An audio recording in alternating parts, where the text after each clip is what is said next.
जय हिंद दोस्तों, वेदांत सक्सेना नाम है हमारा और आप देखना शुरू कर चुके हैं वक्त की आवाज़ चैनल।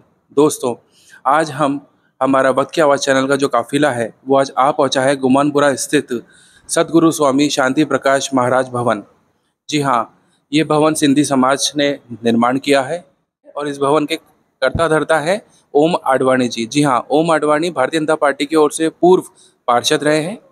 राजनीति के अंदर इनकी बहुत अच्छी पैठ मानी जाती है। व्यापारी वर्ग इनके साथ हमेशा समर्थन में नजर आता है, चाहे वो विधानसभा चुनाव हो चाहे लोकसभा चुनाव हो। आइए हम आज ओम आडवाणी जी से उनका मत और रुझान जानने की कोशिश करते हैं कि क्या खासियत है ओम बिरला जी के अंदर कि वो हमेशा उनका समर्थन करते हैं और इतने खास माने जाते हैं, उनके लिए जान न्यौछावर करने वाले नेता माने जाते हैं।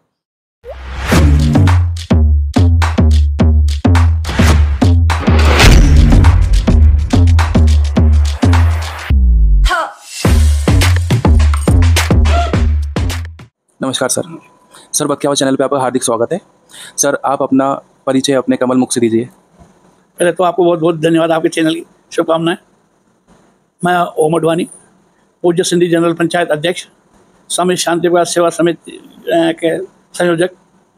सर, आज वक्त की आवाज़ चैनल का काफिला आ पहुंचा है स्वामी शांति प्रकाश भवन जो गुमानपुरा में स्थित है। और अगर इसके हिस्ट्री देखी जाए तो आप पहले यहाँ पर सिटिंग पार्षद के रूप में भी यहाँ पे कार्यरत थे और सिंधी समाज के अंदर आप एक बड़ा ही चर्चित चेहरा हैं। सर, सबसे पहले तो मैं आपसे जानना चाहता हूँ कि ओम आडवाणी अपने आप को राजस्थान की राजनीति में कहाँ देखते हैं? देखो, ये तो वक्त ही बताएगा। मैं कभी पद की लालसा नहीं करता। जनता के बीच में रहते हैं, जनता ही सबका भगवान है। पद आते हैं, पद जाते हैं, जो योग संयोग होता है वही मिलता है। आदमी कितनी भी कोशिश करे। वर्तमान दौर में तो ये स्थिति है कि किसी को पता भी नहीं रहता कि मैं मुख्यमंत्री बन जाऊंगा। लेकिन आपका इशारा भजन लाल जी की तरफ है? नहीं, मैं इशारा एक भजन लाल जी की तरफ नहीं है, और कई उदाहरण है।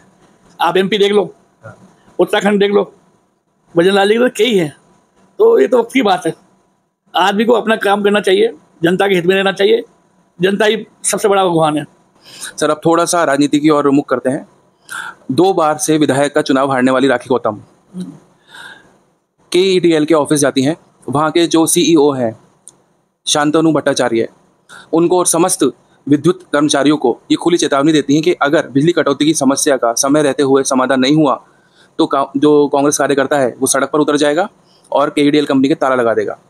सर, क्या इसको इस तरह से देखा जाए कि आज का नौजवान जो आप जैसे नेताओं को देखकर बड़ा हो रहा है और पॉलिटिक्स में आने की सोच रहा है, क्या उसके मन में ये डर अभी से पैदा हो रहा है कि कानून व्यवस्था इतनी कमजोर हो चुकी है कि 2 बार विधायक का चुनाव हारने वाली राखी गौतम आज खुलेआम ये चेतावनी दे रही हैं सरकारी दफ्तर में जाके कि मैं तुम्हारा ताला लगा दूंगी? देखो, ये विपक्ष का काम है। विपक्ष को रोडों पे आना चाहिए। विपक्ष मजबूत होता है तो सत्ता वाले जो पक्ष वाले होते हैं वो भी हर बात को सोचते हैं। अब राखी गौतम जी की तो मैं बात नहीं करूँ, बीजेपी पे भी लोग विपक्ष में होते हैं तो रोडों पे होते हैं, लेकिन कांग्रेस कभी रोडों पे नहीं होती।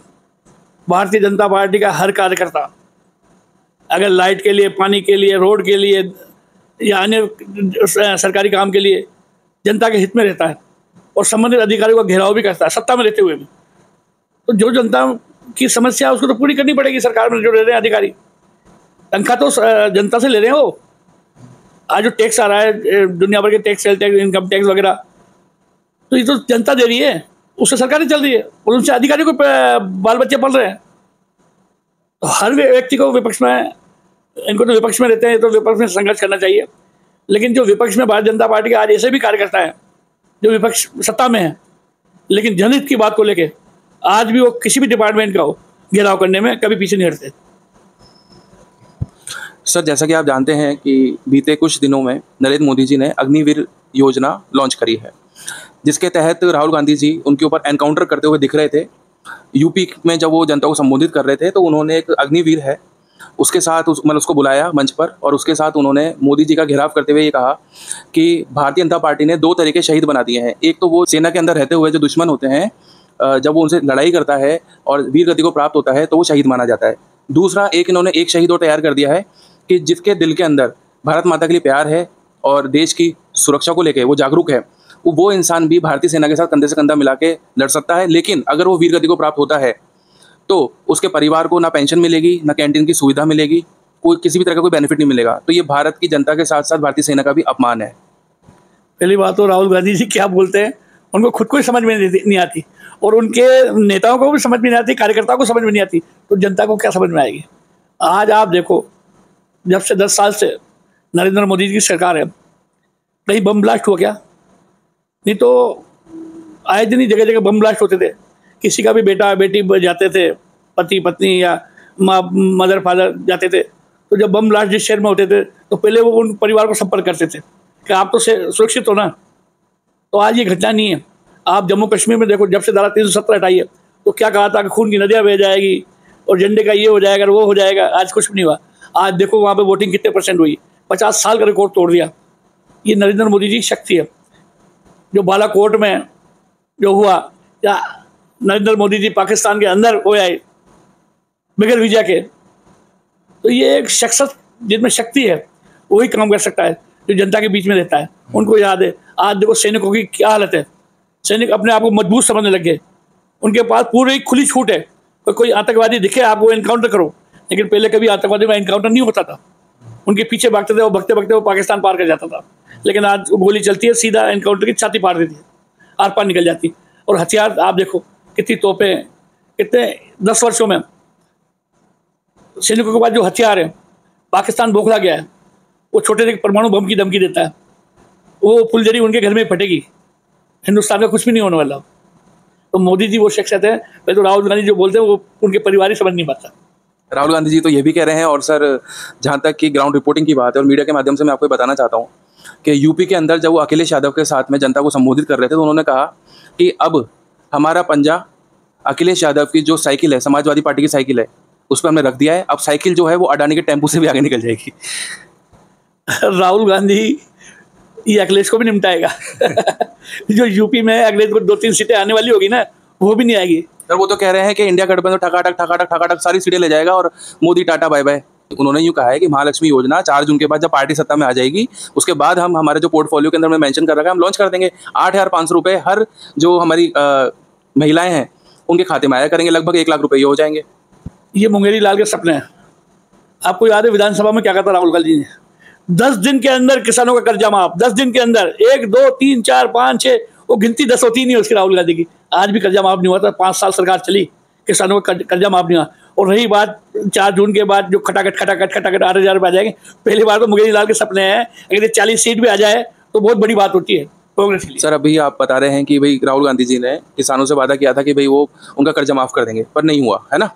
तो फिर किसान अगर कांग्रेस के से निराश है तो फिर भारतीय जनता पार्टी के साथ भी क्यों नहीं है किसान? क्योंकि ग्राउंड रिपोर्टिंग के दौरान हमने, मैं ज़्यादा दूर नहीं जा रहा, जो अपने बूंदी रोड पे स्थित गुरुद्वारे हैं वहाँ पर जो सिख भाई हैं उनका ये मत था कि भारतीय जनता पार्टी को उन्होंने टिकट दिया, लेकिन उन्हीं के किसान भाइयों के साथ में भारतीय जनता पार्टी द्वारा किसान भाइयों को भगाया गया दिल्ली से। किसान आंदोलन को पूरी तरीके से अच्छे से लॉन्च नहीं होने दिया, और ये तक आरोप लगाया कि किसान जो है वो बहुत शक्तिशाली हैं, सक्षम हैं, और जो वो ट्रैक्टर लेके आए थे उसके पीछे उन्होंने मर्सिडीज जोड़ रखी थी।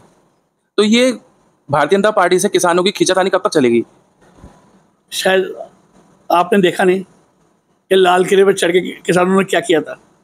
ये तो नरेंद्र मोदी जी की सरकार थी जो स्वयं से सब कुछ देखते हुए अपने हाथ बांध के रखा था। अगर ये कांग्रेस की सरकार होती ना, तो जो पहले जो सरदारों के ऊपर जितने कांड हुए ना, ये कांड और कहलाया जाता। आपने पूरे दिल्ली को चारों तरफ से घेर रखा था। ये किसान ही थे, किसान की आड़ में कुछ लोगों ने आके दिल्ली को घेरा था। जलियांवाला बाग अगर कांग्रेस सरकार होती तो जलियांवाला बाग कहलाता। जिस तरह से उन्होंने लाल किले पर चढ़ के और चारों तरफ से दिल्ली को एक घेर कर रखा था, पब्लिक दिल्ली वाले बहुत परेशान हो गए थे। ये किसान नहीं होते जो तलवारें ले रहे हो, तलवारें किसान ले जाते हैं क्या? आपने देखा, दुनिया भर के टीवी चैनल में बताया। अब कुछ लोग होते हैं जो किसानों की आड़ में अपना उल्लू सीधा करते हैं, लेकिन ये नरेंद्र मोदी जी की सरकार है, इसमें उनका उल्लू सीधा नहीं होगा। सर अब आते हैं हम कोटा बूंदी लोकसभा क्षेत्र की राजनीति के ऊपर। प्रहलाद गुंजल जी की जो क्रैशर वाली ज़मीन है धर्मपुरा में स्थित, उसके ऊपर वो ये आरोप लगाते हैं यूआईटी के ऊपर कि सरकार के दबाव में यूआईटी काम कर रही है। उन्होंने सारे डॉक्यूमेंट्स प्रेस कॉन्फ्रेंस के दौरान सबको दिखा दिए थे कि भाई ये मेरे कागज़ हैं, इस व्यक्ति से मैंने ये ज़मीन खरीदी थी, ये ज़मीन ट्रांसफ़र हुई, एनओसी है, फॉरेस्ट की एनओसी है, यूआईटी की है।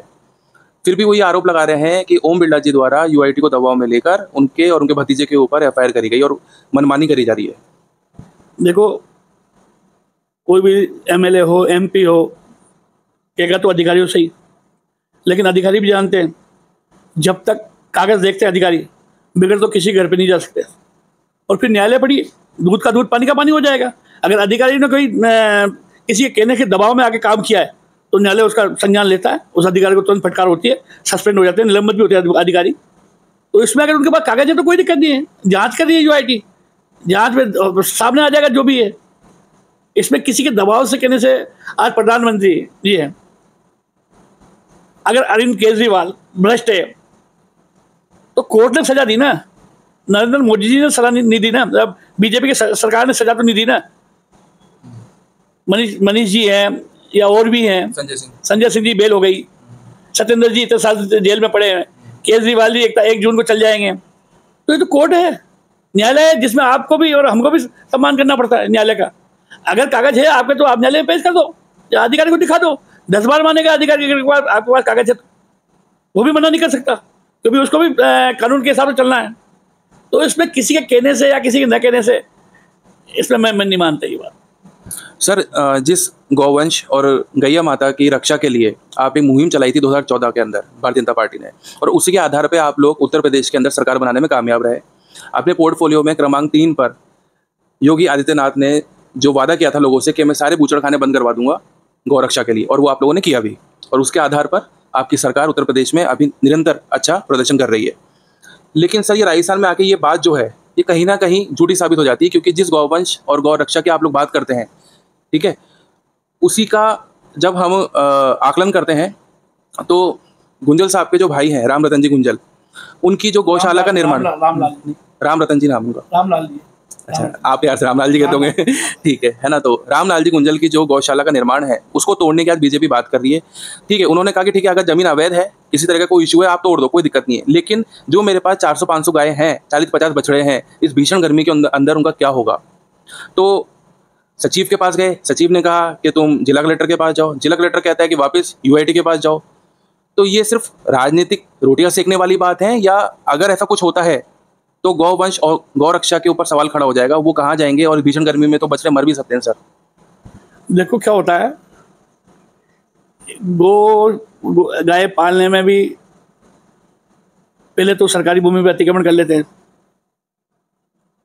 फिर वो गाय पाल लेते हैं, जिसका दूध बेचते हैं, तो फायदा किसको हुआ? जो गाय पाल रहा है। आप इतनी गाय रोडों पे बगैर पानी से प्यासी रह रही हैं, चारे के बगैर प्यासी रह रही है, क्या उस गाय पालकों ने उन गाय को भी देखा क्या, जो रोडों पे चल रही है, जिनको पानी की प्यास लग रही है? अगर मैं जब मानूंगा कि उनको वो जो दूध निकाल रहे हैं वो दूध निकाल के बेच रहे हैं, तो खुद का धंधा हुआ ना। तो क्या अतिक्रमण करके आप गाय पाल लोगे और उसमें अपना घर चलाओगे? ये कहाँ की बात है? ये न्याय, ये गलत बात है। आपको गाय पालना है, अपनी ज़मीन पर पालो, सरकारी ज़मीन पर अतिक्रमण करके गाय पालोगे और उसका अपना कारोबार करोगे, तो ये तो पर्सनल आपका मामला हुआ ना। सरकारी ज़मीन पे काय के लिए बोलोगे आप अतिक्रमण करोगे? आपको गाय पालना है तो आपने मकान में अंदर पालो, जहाँ आप व्यापार कर रहे हो खुद का। या तो आप ऐसा करो, जितनी भी गाय हैं कोटा शहर की, उनके आप चारा भी डालो, उनका पानी भी पिलाओ, कोई गाय मरनी नहीं चाहिए। आप 400 गाय, लाखों गाय हैं कोटा में, अतिक्रमण करके आप चारागाह बनाओगे और उसमें खुद का बिजनेस करोगे। सर, उनका कहने का तात्पर्य यह था कि व्यापारिक नुकसान वो झेल लेंगे, ठीक है, कोई पेनल्टी लगती है वो भी झेल लेंगे, सजा होती है वो भी झेल लेंगे, लेकिन जब ये गौशाला तोड़ दी जाएगी या किसी के नाम पे ट्रांसफर कर दी जाएगी या सरकार इसको अपने संरक्षण में ले लेगी, तो एकदम से तो सारे काम होते नहीं है। तो उस समय गायों का और बछड़ों का क्या होगा, उनके लालन पोषण का क्या होगा, उनका ये सवाल था। बंदा धर्मपुरा में अभी भी गौशाला है बहुत बड़ी, जहाँ हजारे गाय हैं। गाय तो वहाँ भी जा सकती है। ये पर्टिकुलर खुद की गाय हैं इनकी, जो 2-3 लाख रुपये लेते हैं और उसका व्यापार करते हैं। इनका काम है व्यापार करना। मैं उनके व्यापार करने की बात नहीं कर रहा, लेकिन आप व्यापार करो। आज ऐसा नहीं आप व्यापार करो या रोड पे आके दुकान लगा दो या बोर्डी लगा दो, ओके साहब मैं तो भूखा मर जाऊँगा, मैं तो पब्लिक के हित में काम कर रहा हूँ, मैं तो रोड पे लगाऊंगा। तो ये तो वही वाली बात हो गई, रोड पे अतिक्रमण करो और अपना बिजनेस करो, अपना घर कमाओ। ऐसे अगर आपने किया, कल दूसरा करेगा, परसों तीसरा करेगा। गाय के लिए एक बंदा धर्मपुरा है ना, वहाँ इतने सालों से गाय हैं, नगर निगम चारा वगैरह खिलाती है, कर्मचारी भी हैं वहाँ पे देख रेख के लिए। अब खुद के बिजनेस के लिए आप अतिक्रमण करके बोलोगे मेरी गाय मर जाएगी, क्या करूँगा, ये इस पर नहीं होता है, ऐसी बात है, गलत बात है तो गलत बात है। सर नरेश मीणा जी गुंजल साहब के साथ कंधे से कंधा मिला के चुनाव में लड़े। उन्होंने कहा कि गुंजल साहब पूरा गुर्जर समाज उठा के ले आए, मेरे साथ पूरा मीणा समाज है, दलित हैं। तो उन्होंने यूँ कहा कि इस बार हम 5 लाख वोट तो आप भूल जाओ, वो तो हमारे हैं ही हैं, वो कहीं नहीं जा रहे। और इस बार हमें बिरला जी को चंबल तक तो ले गए, उसको डुबाने का काम हाड़ौती की जनता कर देगी। सर इस तरह के हास्यास्पद जो स्टेटमेंट्स होते हैं उनको आप किस तरह से लेते हैं? देखो जी, आज मैं समाज का अध्यक्ष हूँ, पूरे समाज के व्यक्ति भी मेरे साथ नहीं रहेंगे। आज मैं तो इतना काम कर रहा हूँ ना, सब चीज़ें फ्री में करवा रहे हैं ना, फिर भी पूरी की पूरी सिंधी समाज हमारे साथ नहीं होगा, उसमें होता ही है। आपने ऐसा क्या काम किया जो सारी गुर्जर बरादरी भी आपके साथ आ गई, मीणा बरादरी भी आपके साथ आ गई? ऐसा कौन सा आपने जाति के लिए काम किया है? वो काम तो दिखाओ। ओम जी ने तो कई साल काम किया है, मैं ओम जी के साथ था सन 80 से, और आज तक ओम जी काम करते आ रहे हैं जनता जन के हित में। आज 45 से 44 साल हो गए। ओम जी का कार्यालय पे आप जाओ, एसी में बैठो, जो भी समस्या आप सुनते हैं ढंग से, संबंधित अधिकारियों को कहते हैं। अब 100 काम में से 25 काम नहीं होते ना, 75 काम तो हो गए ना, लेकिन जो 75 काम होते हैं ना उसको नहीं गिना जाता। 25 काम जो नहीं होते हैं उनको पब्लिक क्या रोकती है। सर मैं आपसे जानना चाहता हूँ कि सिंधी समाज, चाहे राजस्थान के अंदर विधानसभा का चुनाव हो या देश में लोकसभा का चुनाव हो, सिंधी समाज हर स्टेट में एक तरफा समर्थन करता हुआ दिखता है भारतीय जनता पार्टी को। क्या कारण है इसके पीछे? देखो, हम व्यापार तबके के लोग हैं। भारतीय जनता पार्टी जहाँ जहाँ सरकार होती है वहाँ हम अपने आप को सुरक्षित समझते हैं। हमारी सुरक्षा भारतीय जनता पार्टी लेती है, सरकार लेती है। किस तरह की सेफ्टी चाहिए आपको? सेफ्टी बहुत सब तरह की रहती है। हमारी माता बहनों की सेफ्टी होनी चाहिए। व्यापार कर रहे हैं, रात को पैसा लेके आ रहे हैं, कांग्रेस के शासन में रास्ते में रोक के कट्टा दिखा दिया जाता था, पिस्तौल दिखा दी जाती थी, चाकू दिखा दिया जाता था। अब हमारे समाज के डरपोक व्यक्ति हैं बेचारे, वो 25-50 हज़ार जो भी आते थे दे देते थे, रिपोर्ट नहीं लिखाते थे डर के मारे। बीजेपी के शासन में ये नहीं होता है। हमारी माताएं बहनें कभी रात को जा सकती है। कांग्रेस के शासन में रोक लिया जाता था, केस उठाए बदमाशों द्वारा। आज देखो बीजेपी के शासन में माननीय एसपी साहब द्वारा हर अपराधी को रात को 3-3, 4-4 बजे दबी दी जाती है घरों में।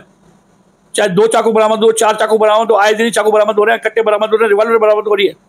अलसा बरामद में जितना हुआ है अभी इस एसपी साहब के आदेश से, कितने बदमाश पकड़ाई में आए। आपने अखबार पढ़ रहे हो, आज 50 बदमाश आए, आज 100 आए। तो बदमाशों में डर रहना चाहिए। कांग्रेस शासन में बदमाश खुले घूमते थे और व्यापारी में डर था, और अब बदमाशों में डर है, व्यापारी खुले आम आ रहे हैं जा रहे हैं। तो ये फर्क रहता है बीजेपी और कांग्रेस से। इसलिए हमारा समाज भारतीय जनता पार्टी को पसंद करता है, और भारतीय जनता पार्टी समाज का काम भी करती है। आज जिस भवन के में बैठे हो आप, एयर कंडीशन भवन में, ये भारतीय जनता पार्टी की देन है। अच्छा। ओम बिरला जी की देन है। निःशुल्क एयर कंडीशन हॉल है, लोग आते हैं बाहर के, मरण परण सब परिवारों के लिए होता है। अब जो व्यक्ति एक्सपायर होता है उसके रिश्तेदार बाहर भी रहते हैं, जब वो यहाँ बैठक में आते हैं तो देखते हैं कि 3 स्टार होटल की तरह बना हुआ है और एयर कंडीशन, और फिर उसका चार्ज ही नहीं, 1 रुपया चार्ज नहीं लेते। इससे बड़ी बात क्या हो सकती है? मुझे एक बार बता दो, आप किस समाज में ऐसा हॉल बना हुआ है जो फ्री में देवे? आप इंटरव्यू ले रहे हो मेरे से, मुझे एक समाज का बता दो जिसमें कोई इतना बड़ा हॉल जहाँ 1000 आदमी की कैपेसिटी हो और 10-10, 12-12 एसी लग रहे हैं, और फिर भी निःशुल्क, जहाँ पूरी व्यवस्था है, पानी, लाइट, वाटर कूलर, माइक, कुर्सियाँ, टेबल, सब व्यवस्था है, आपको कुछ लेना नहीं है। जनता के लिए फ्री सब सुविधा कर रहे हैं। गरीब 200 परिवारों को राशन निःशुल्क देते हैं। महीने के प्रथम सप्ताह जो भी संडे आता है, एक परिवार का महीने का पूरा राशन कट जाता है। 1.25 लाख रुपये महीना खर्च करते हैं हम हर महीने। कोई सरकार हमें पैसा नहीं देती, हम खुद ही कलेक्शन करके करते हैं। मैं किसी समय आपसे कहना चाहता हूँ, कोई समाज का कोई सा भी समाज मुझे बता दो जो फ्री राशन देता हो या फ्री ऐसा हॉल बना रखा हो जो निःशुल्क देता हो। मुझे एक समाज बता दो। ये किसकी देन है? ये हमारे ओम बिरला जी की देन है, उनकी प्रेरणा से हुआ है। आज अभी आपने देखा होगा अखबार में फोटो छपे थे, बच्चों को चप्पलें पहना रहे हैं। हाँ, राकेश जैन जी और राजेश बिरला जी के साथ में। ओम जी की है। हाँ। ओम जी ही कर रहे हैं सारे। हाँ, उन्हीं के मार्गदर्शन में हो रहा है। उनके मार्गदर्शन में मैं जा सकता हूँ, सभी जा सकते, बहुत सारे कार्यकर्ता जाते हैं, ओम जी के द्वारा होता है। अब जगह जगह प्याऊ लगा रखे थे, बीच में तो वाटर कूलर लगा दिए, तो ओम जी ने 25 वाटर कूलर लगाए थे, लेकिन कांग्रेस सरकार ने, नगर निगम ने जो बिजली आती थी उसके बिजली काट दिए थे ताकि वाटर कूलर ठंडे नहीं हो। इसका विरोध भी हुआ था। कांग्रेस की तो ये देन है कि जो पानी ठंडा पिए पब्लिक, उसकी अब घर पे तो ओम जी लगाएंगे तो खुद के मकान में लगाएंगे। अब कई जगह खाली पड़ी है, वाटर कूलर तो जनता के लिए है ना। अब लेंगे तो बिजली खंबे से ही, उन्होंने कहा बिजली खंबे से क्यों ले रखी है, ये ओम बिरला ने, ये ओम बिरला का वाटर कूलर है। अरे वाटर कूलर ओम बिरला का, पानी ओम बिरला का थोड़ी है। अरे ओम जी जो काम कर रहे हैं वो कोई नहीं कर सकता। और चंबल में बहाने की बात होगा, खुद ही बह जाएंगे, चंबल में पता नहीं पड़ेगा कहाँ निकल गए। अब सर इतनी सारे आप ओम बिरला जी के अच्छे काम मुझे बता रहे हैं जो वास्तव में हम भी अपने आंखों से देख रहे हैं, और सोशल मीडिया को अगर आप थोड़ा बहुत भी फॉलो करते हैं तो ये सारी चीज़ें आपकी आंखों के सामने ऑटोमेटिक आती हैं। मैंने जब आप ही के पार्टी के अंदर नवनिर्चित जो अभी नेता हैं पंकज मेहता जी, उनसे जब पूछा था तो वो स्थानीय मुद्दे नहीं गिना पाए थे कि या फिर जो स्थानीय जो ओम बिरला जी ने काम किए हैं, जिसके ऊपर ज़्यादातर ओम बिरला जी भी कहते हैं कि ये पंच सरपंच का चुनाव नहीं है, विधानसभा का चुनाव नहीं है, तो आप ये सेंट्रल लेवल का चुनाव है, तो आप हमें प्रधानमंत्री चुनने का चुनाव है, तो आप इसके ऊपर बात करो। तो आज मुझे बहुत अच्छा लगा कि आपने इतने सारे उनकी जो प्रोग्रेस है, जो उनके द्वारा किए गए काम है, वो आपने उल्लेख किए हमारे चैनल पर। मेरा एक निवेदन है, अभी नाली पटान साफ सफाई ओम जी का काम है क्या करवाना? या किसी गली की सड़क टूट गई तो ओम जी का काम है क्या? ये तो विधानसभा का काम है, एमएलए का काम है। ओम जी का है, जैसे अब स्टेशन है, डकनिया स्टेशन है, भव्य बनने जा रहा है, ट्रेनें रुकवाने का काम है। 3 ट्रेनें अभी ओम जी ने रुकवा दी कोटा में, मंडी में 2-3 ट्रेनें चलवा भी दी। तो केंद्र के जो काम है वो केंद्र के काम ओम जी करेंगे ना। ये छोटी छोटी नालियाँ, ये छोटे छोटे साफ सफाई या छोटे छोटे रोड, ये ओम जी का काम नहीं, विधानसभा का हमारे एमएलए संदीप शर्मा जी करवा ही रहे हैं, हो ही रहा है काम। पार्षद जो है उनका काम है, साफ सफाई हो ही रही है। साफ सफाई का तो देखो जिसकी भी बोर्ड होगा वो तो बुराई लेगा ही लेगा, चाहे बीजेपी का बोर्ड हो या कांग्रेस का बोर्ड हो, बुराई लेगा ही लेगा। क्योंकि क्या होता है साहब, मैं भी पार्षद रह चुका हूँ, इधर सफाई कराते हैं और पड़ोस वाला जो जिसका मकान है वो हम तो सफाई करके उन्होंने फिर घर से कचरा उठा के रोड पे डाल दिया। अब वो कचरा तो वैसे ही रह गया। अब अगर आई हवा तो पन्नी वन्नी उड़ के वो रोड पे हो जाती है, साहब सफाई नहीं हो रही। अरे सफाई तो अभी लेबर लगे ही, अब आप उसी वक्त सफाई होने के बाद ही कचरा फेंक दोगे तो सफाई की समस्या कभी भी समाधान नहीं होगा। कर्मचारी तो उतने ही मिलते हैं, पॉपुलेशन बढ़ रही है, कर्मचारी बढ़ नहीं रहे, पॉपुलेशन बढ़ रही है, कहाँ से सफाई होगी? सर जैसे कि मैं जितना भी मैं समझता हूँ सिंधी समाज के बारे में, तो ये अपने इंडो आर्यन माइथोलॉजी से प्रेरित सिंधी समाज है और कास्ट फ्री कम्युनिटीज़ को माना जाता है।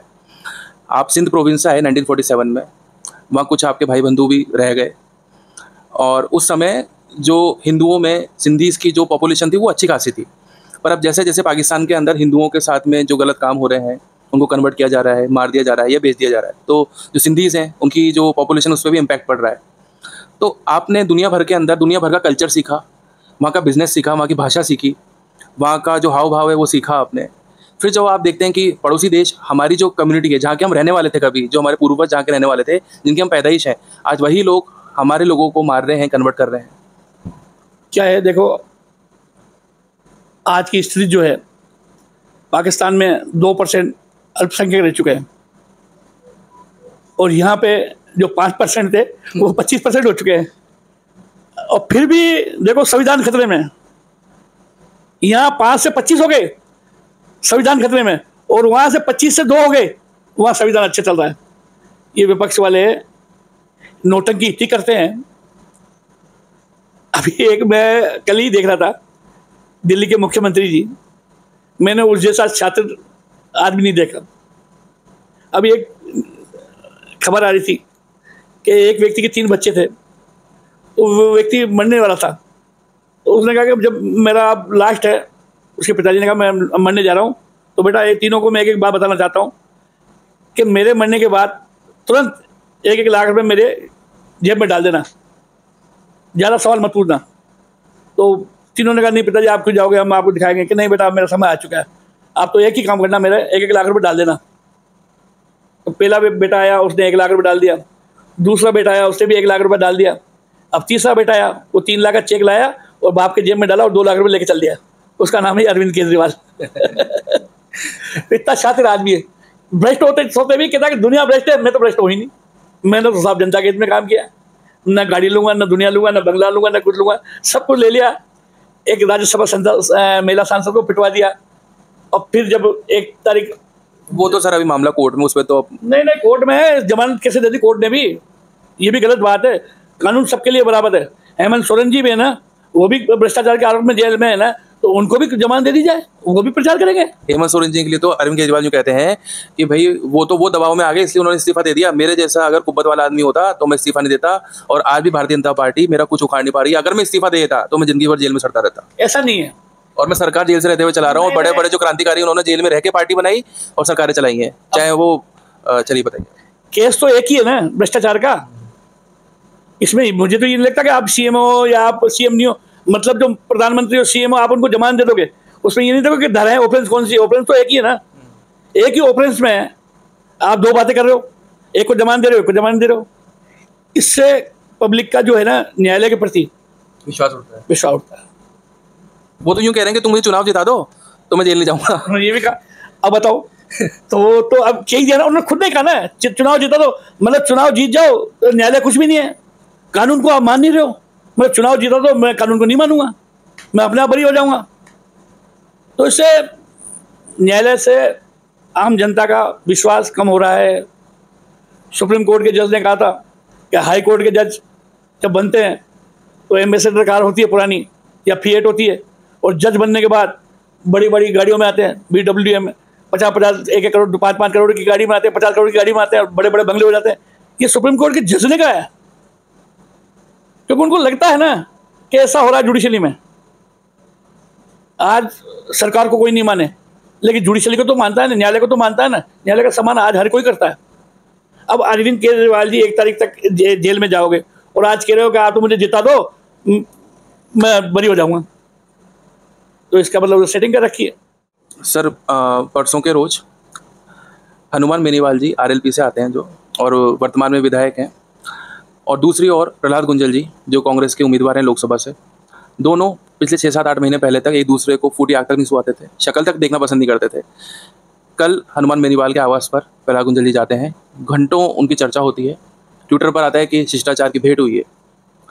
तो क्या कुछ मायने हैं इनकी जो चर्चा हुई है इनके पीछे? क्या बीजेपी को लेके कुछ षड्यंत्र रचा जा रहा है, या जो लोग एक दूसरे को कभी देखना तो पसंद नहीं करते थे आज वो एक साथ बैठकर बातचीत कर रहे हैं, खा रहे हैं, पी रहे हैं? या क्या सिर्फ ये राजनीति जो है ये यहीं तक ही सीमित होकर रह गई है, या जो विचारधारा है वो सर 40 साल की विचारधारा जो है वो 1 मिनट में कैसे परिवर्तित हो सकती है? आज हाड़ौती की जनता देखकर अचंभित है। ये नई बात नहीं है। केजरीवाल जी कहाँ से आए थे? अन्ना आंदोलन से। तब उन्होंने क्या कहा था? सोनिया गांधी को जेल में डाल दो, राहुल गांधी को जेल में डाल दो, लालू यादव को जेल में डाल दो, नीतीश कुमार को जेल में, मतलब सबके लिए कहा था।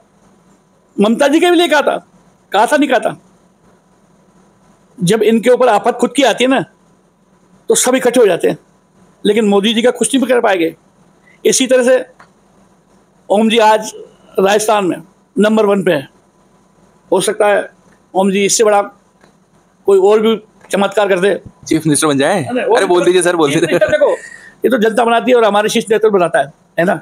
जनता के दिलो दिमाग में होता है तो वो हमारे शीर्ष नेतृत्व को पता पड़ जाता है कि जनता के दिमाग में क्या है, तो शीर्ष नेतृत्व उस हिसाब से चीफ मिनिस्टर बनाता है और उसकी काबिलियता भी देखता है। आप देखना चाहेंगे उनको चीफ मिनिस्टर के पद पे, ओम बिरला जी को? ये हर देखो कौन नहीं चाहता। जब भजनलाल जी बन सकते हैं तो ओम बिरला जी तो कितने पुराने और मतलब दिग्गज माने जाते हैं, और भारतीय जनता पार्टी के अंदर उनको माइक्रो मैनेजमेंट के लिए भी काफी कुख्यात है।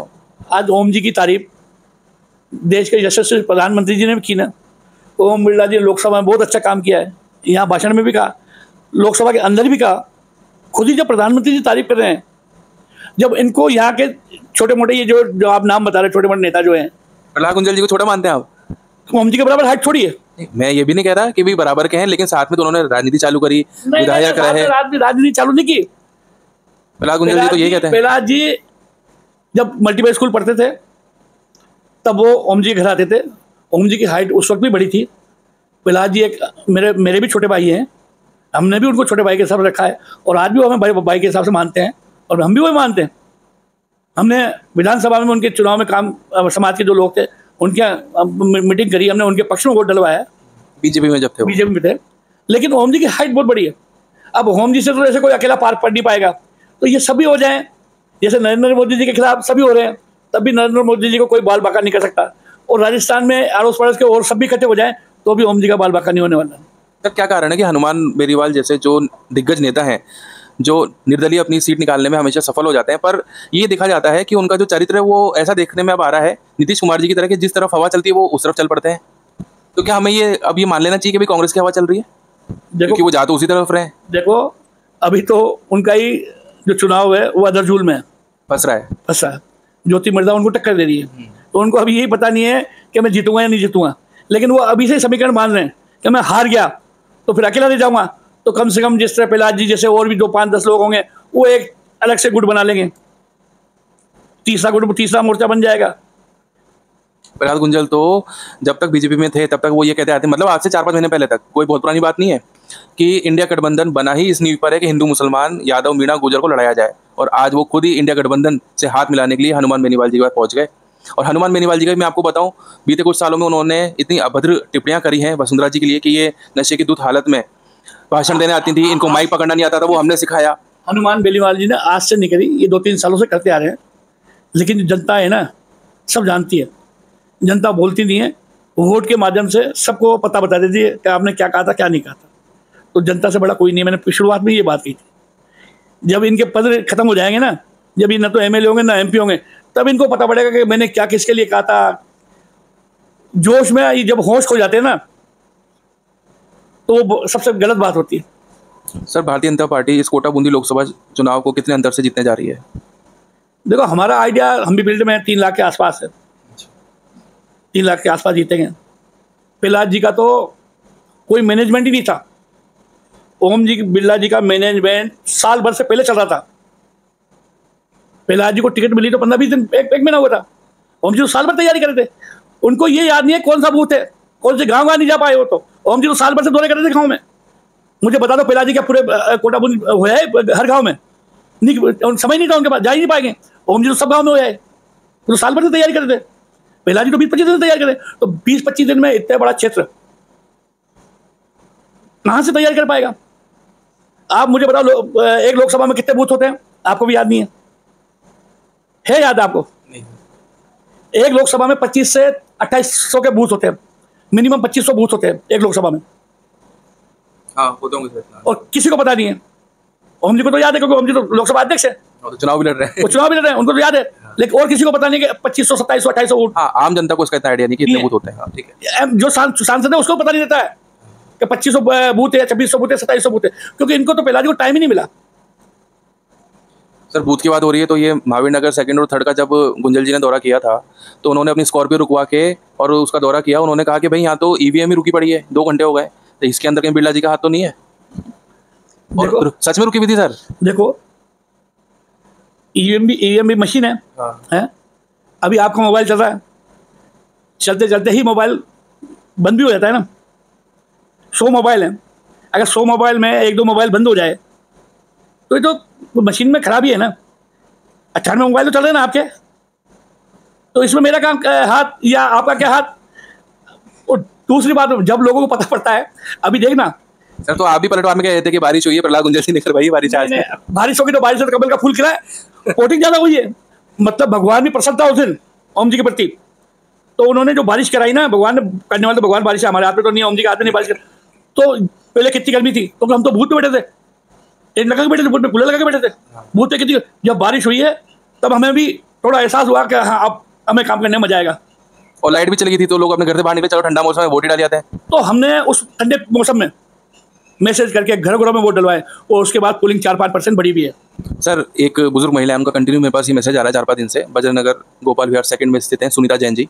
उनके घर पे रात को 11 बजे से लेके और सुबह 5 बजे तक निरंतर लाइट जो है कटौती हो रही है, बिजली की कटौती हो रही है, और वो लोग इस चीज़ जो समस्या है इससे वो बहुत परेशान है। उनके क्षेत्र में जो आसपास के लोग हैं उनकी भी बिजली की कटौती हो रही है।